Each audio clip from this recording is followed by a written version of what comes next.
Dans cette dernière leçon de géographie de l'année, nous allons donc nous intéresser, comme vous l'aurez compris, à la France et l'Union européenne, et nous tenterons de répondre à la problématique suivante. Quelles sont les caractéristiques de l'Union européenne et quelle y est la position de la France à toutes les échelles, de l'intégration régionale à son influence mondiale? Pour répondre à cette problématique, le cours sera composé de 3 parties. Premièrement, nous nous intéresserons à l'affirmation et à la mise en œuvre du projet européen. Donc là, ici, il s'agit de faire un point historique et de retracer la chronologie de la construction européenne. Dans une deuxième partie, nous nous intéresserons au territoire de l'Union européenne comme étant un territoire de référence. Et enfin, dans une dernière partie, nous essaierons de voir quelle est l'influence de la France et de l'Union européenne dans le monde. Commençons donc tout d'abord avec un point historique pour essayer de comprendre comment progressivement s'est mis en place le projet européen. C'est dans le contexte de l'après-Seconde Guerre mondiale et de la guerre froide que l'idée de la construction européenne est née. On a appelé les personnalités politiques qui en sont à l'origine les pères de l'Europe, comme vous le présente le premier document à gauche. Le ministre français des Affaires étrangères Robert Schuman propose de placer l'ensemble de la production franco-allemande de charbon et d'acier sous une haute autorité commune. Il s'agit de créer une solidarité économique entre la France et l'Allemagne, ouverte à d'autres pays dans le but de préserver la paix et de jeter les bases d'une fédération européenne.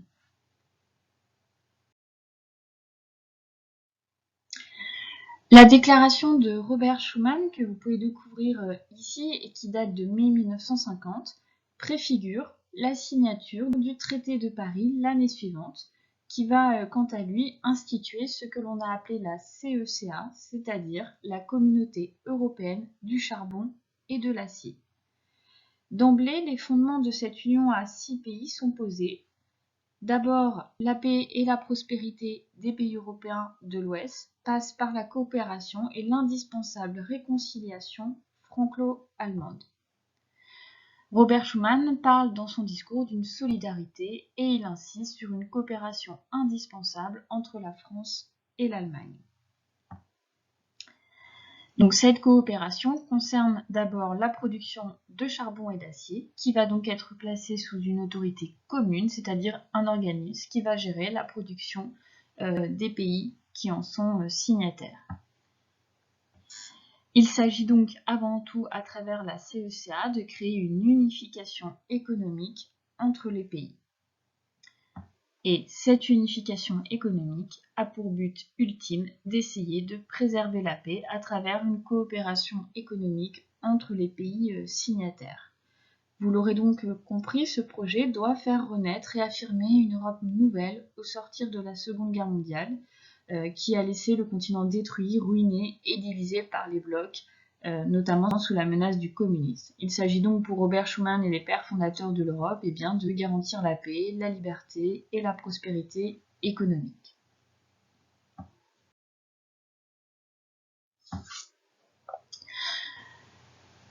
En 1957, un nouveau pas est franchi avec la signature du traité de Rome. Ce traité prévoit la création d'un marché commun et la libre circulation des biens et des personnes entre les 6 pays fondateurs. Vous pouvez voir justement sur cette carte les 6 pays fondateurs de la communauté économique européenne.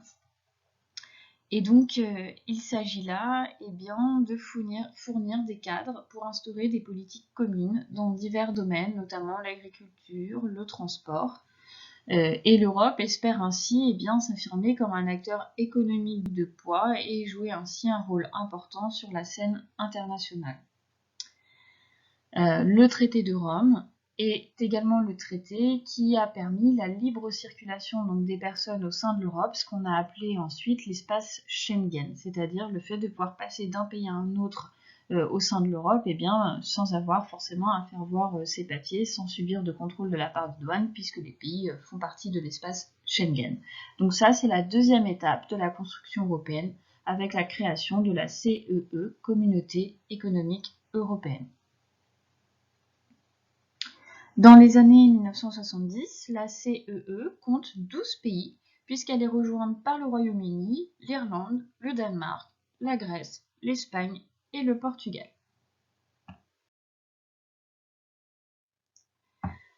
En 1992, autre étape de la construction européenne, les 12 pays signent ce que l'on a appelé le traité de Maastricht, qui crée l'Union européenne. Vous pouvez le voir sur ce texte qui présente donc des extraits du traité de Maastricht. Il s'agit d'étendre l'action des pays européens à la culture, à l'environnement, mais aussi à la politique étrangère de sécurité, de créer ce qu'on a appelé une citoyenneté européenne, donc de doter les habitants de l'Europe de droits politiques, et enfin de développer une justice internationale.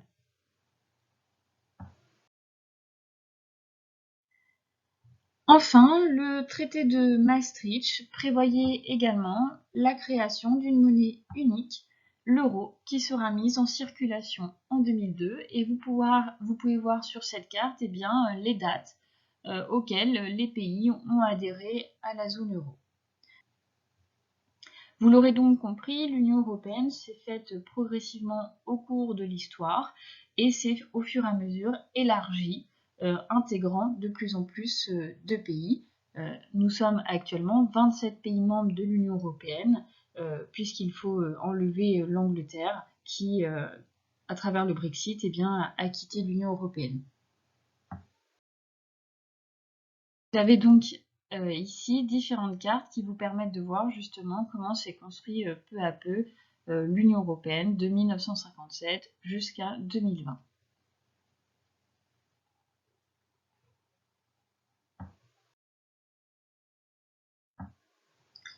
Alors, l'Europe doit aujourd'hui faire face à de nouveaux défis, avec notamment la montée de ce qu'on appelle l'euroscepticisme, comme vous pouvez le voir sur cette carte, c'est-à-dire des critiques et des doutes à l'égard de l'Europe qui se font de plus en plus sentir dans certains pays. Vous le voyez par exemple ici, l'euroscepticisme est très fort dans les pays d'Europe de l'Est et également en Italie, puisque plus de 50% de la population émet des doutes quant à l'efficacité de l'Union européenne. La question s'est notamment posée en 2008 lorsqu'il y a eu la crise économique et s'était posé la question à ce moment-là de maintenir ou non la Grèce dans l'Union européenne. Et on peut dire que la crise actuelle du coronavirus pose encore des questions quant à la coopération entre les pays européens qui n'arrivent pas toujours à se mettre d'accord et qui ne parviennent pas non plus à se soutenir lorsqu'il y a des crises. C'est pourquoi d'ailleurs, en 2007 a été créé un traité de Lisbonne qui avait pour but de réformer les institutions européennes et faciliter la prise de décision entre les pays européens, mais on voit que ce n'est pas toujours évident. Autre crise à laquelle a dû faire face l'Union européenne, c'est le Brexit qui a débuté en juin 2016 et qui a fragilisé le modèle européen avec la sortie du Royaume-Uni de l'Union européenne.